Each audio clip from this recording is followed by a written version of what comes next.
Chapter 2, Boldness. In 2015, an idea was trending. It was everywhere and nowhere in particular, like that famous tipping point idea where monkeys on one side of an island learned to use a tool, and suddenly monkeys on the other side of the island who had never seen the tool or the other group suddenly started using it. The zeitgeist had changed. There was something in the ether.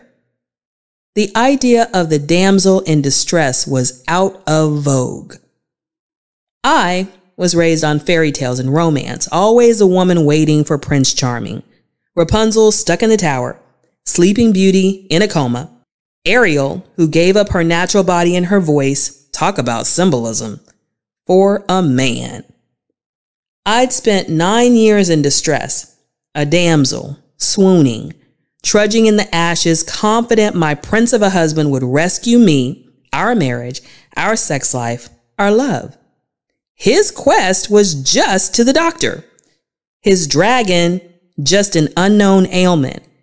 And I was his lady love, the one he'd vowed to love and honor till death do us part. How could this tale go wrong? All my training said he would slay the dragon and return with the Holy Grail. Damsels in distress were always rescued, always. But this was reality, not fantasy. Turns out I had to be my own hero, slay the dragon of life on my own, again, and enter the dating pool on a quest. After 16 dates, I had my Holy Grail, and it was so worth it. I had rescued myself, gone on my crusade through bogs, briars, and the valley of filth, and arrived at Prince Charming's castle. I no longer needed a dating app. It was time to stop receiving inboxes, slews of emails, and enjoy my plunder. But before I deleted my profile, something unexpected happened. I was just about to push the button and got a message. I almost ignored it, but something said, check it out. CM, San Antonio. About 8 years older than me, online now and wanting to talk now. I'd never had a live conversation in the app, and I declined. He countered stating, I know it's late. I know your profile says you only want someone local, but you intrigue me. Give me 5 minutes. If I bore you and don't make you laugh, hang up. Here's my real phone number. Call me anonymously. I was intrigued. I called. We laughed and talked 5 hours and talked every day for 2 years straight. And then we met, but that's a story for another chapter, another year. I'd grown to love my castle. I adored Prince JJ, but all things come to an end. He was leaving, getting transferred, and he, still a prince who put me first, suggested I find a replacement. Part of me was annoyed by the suggestion, maybe even a little hurt. Part of me was hoping the transfer would fall through, that he would be needed in Houston longer. Most of me could not picture replicating anything like this with anyone, ever. I had been alive 45 years and had never experienced this type of dating. But eventually, somewhat half-heartedly, I gave in. This time around was different. 2015, divorced 6 months now, used to regular and amazing sex. I was nothing like the damsel in distress who had posted a profile pic and expected no one to respond. I was glad I had deleted the old profile.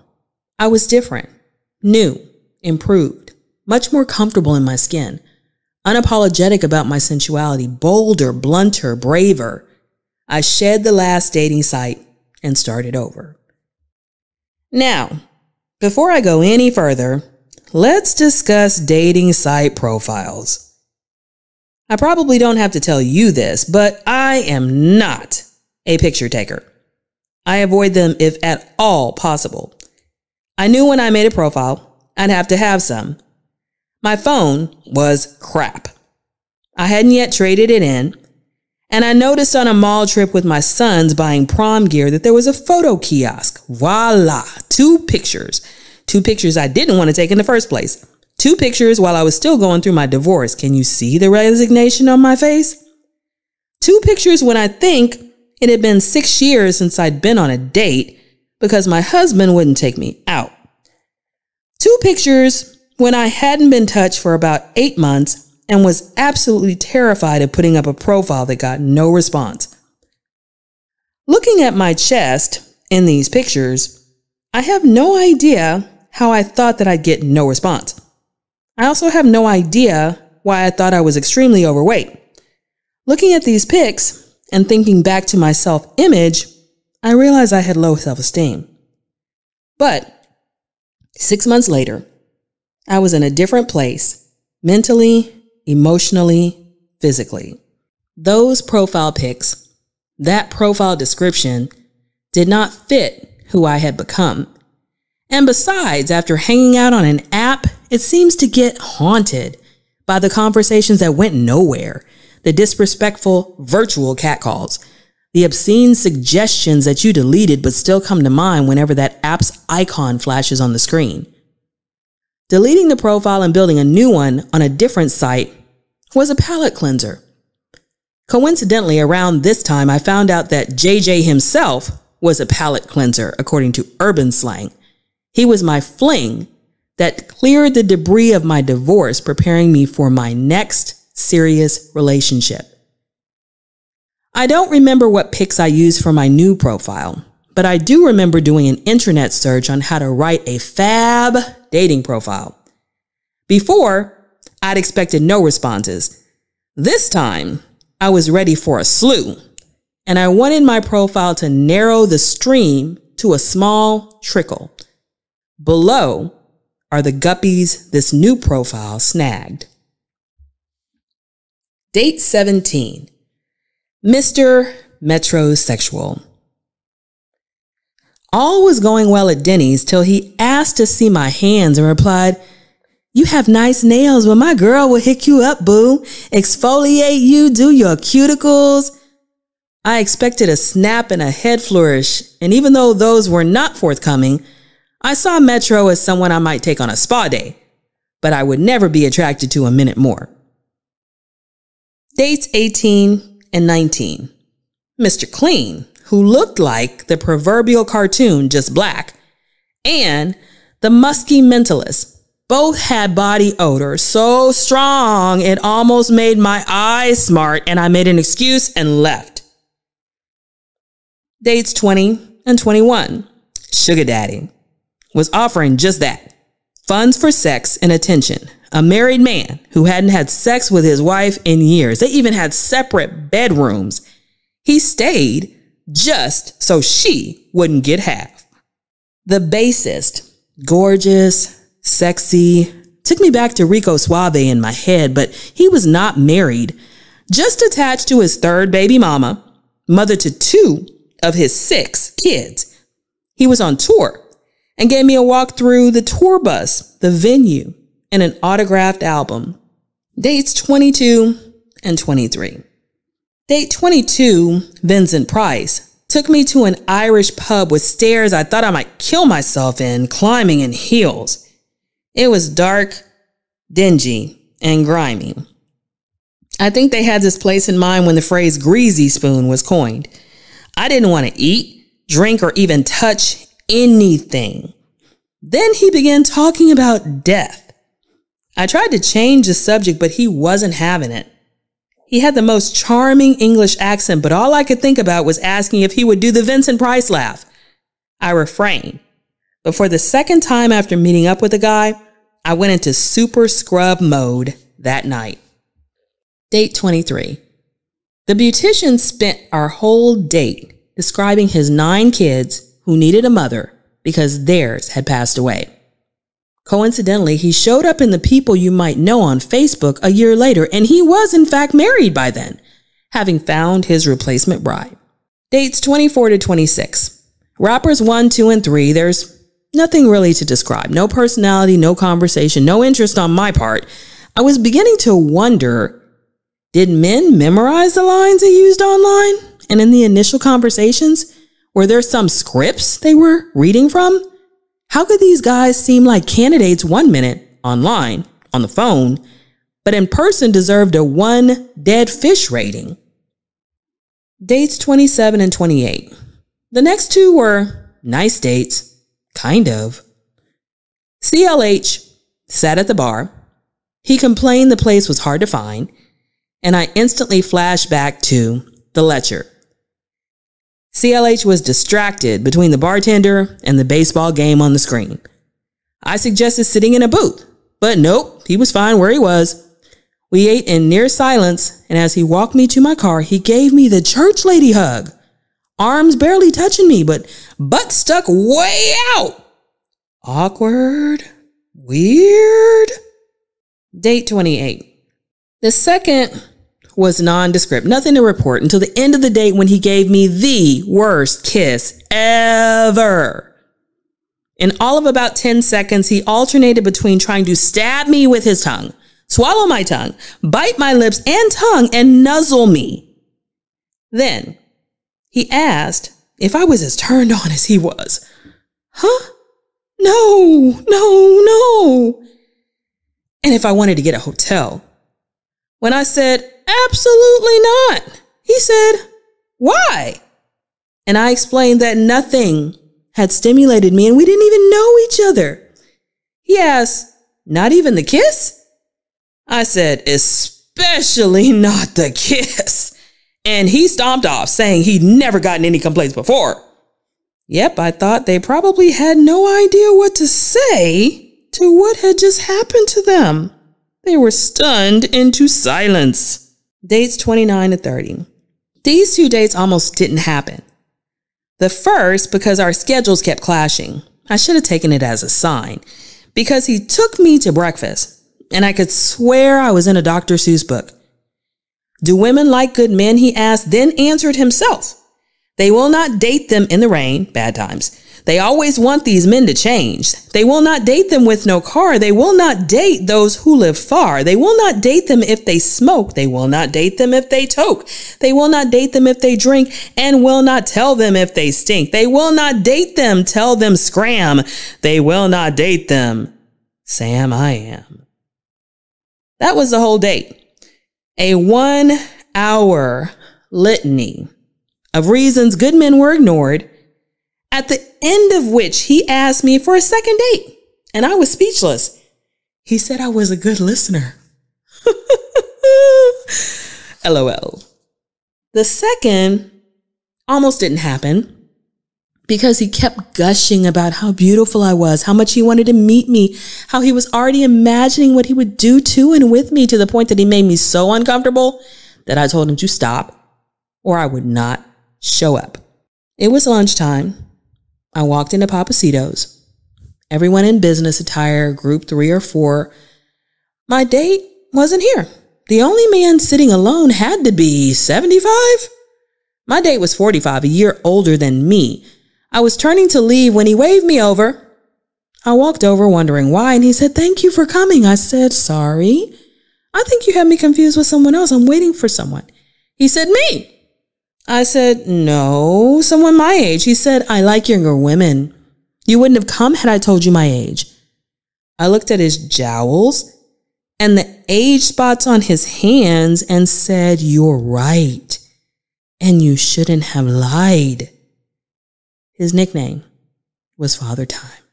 Dates 31 and 32. The Creep. I met him at Boudreaux's, a place I'd heard raved about. The food was bad. The company worse, as he proceeded to critique and criticize everyone. The wait staff, the customers, the people in the parking lot. I couldn't wait to leave. Mr. 9 months later. So when I was doing my winnowing in February of 2014, there was one guy who had almost made it into the first 16, but he suddenly stopped replying to my calls and texts. Then he reappeared, eager to meet. A meet and greet at Popeyes was arranged. He arrived, as did I, he in socks and sandals and knee-length shorts and a wife beater, underarm hair long and protruding from the pits. He was a mess. And he told me he thought I was more petite. I wasn't his type. Thank God. Saved me the trouble of telling him something similar. 16 dates, no replacement. I took a break and enjoyed my last month with JJ, uninterrupted. 16 was not my magic number this time. And I was more than a little surprised, since this time I'd actually shelled out what felt like a pricey $35 membership, only to learn this C held the same guppies. I also learned lesson 2. I would never again play the victim with no voice.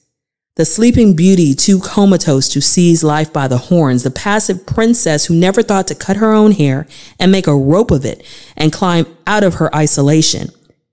I had stayed in my marriage for my sons, but they were now men, and I was not going to ever just stay with a man hoping he would change. I was more resourceful than that. Around this time, I came across a name I had never heard before, Lilith. First, I heard it when I ran across some footage of Lilith Fair. I was intrigued by the name, even more by the myth. There were many. To sum them up and provide my own little spin, the Bible contains 2 stories of creation.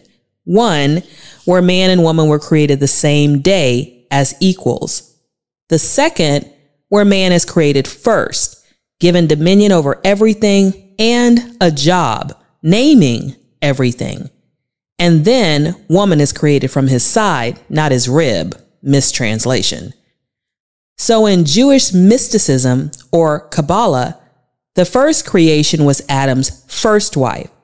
She embraced her equality, refused to have sex missionary style, aka submissively, intuited the real name of God, blasphemously spoke it, and instantly lost her human form, becoming a seducing spirit. In some myths, Lilith is the serpent who tempts Eve into seducing Adam with a fruit. And in some myths, that fruit is sex, as Adam and Eve did not realize they were naked and thus had no awareness of sexuality.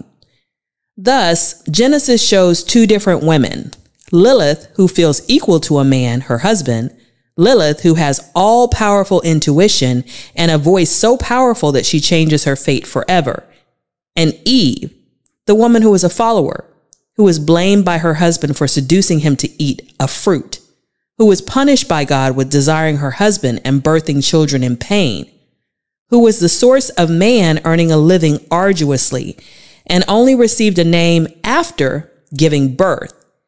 Eve had no identity outside of motherhood and marriage, no name before Adam named her, just as he did all the other animals under his dominion.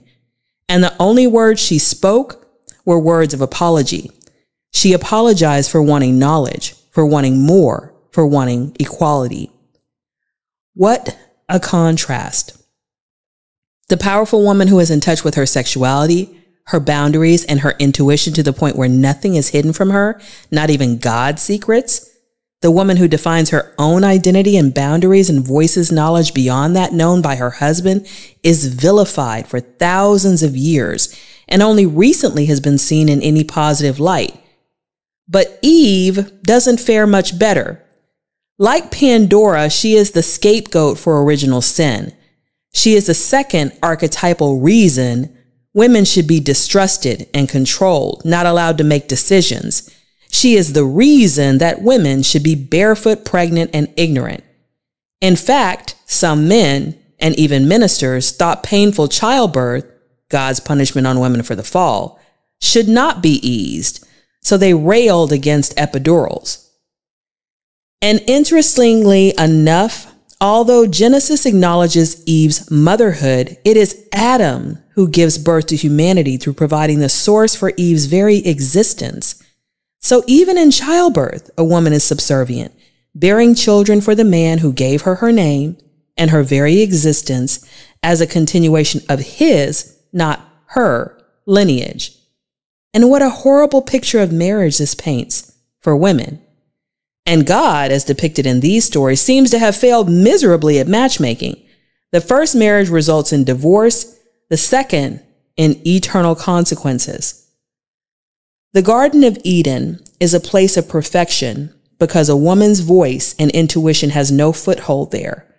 A bold, sexually aware woman, as depicted in what Lilith is said to become after leaving the garden, is a seductress, a succubus, sucking the life from men, a demon.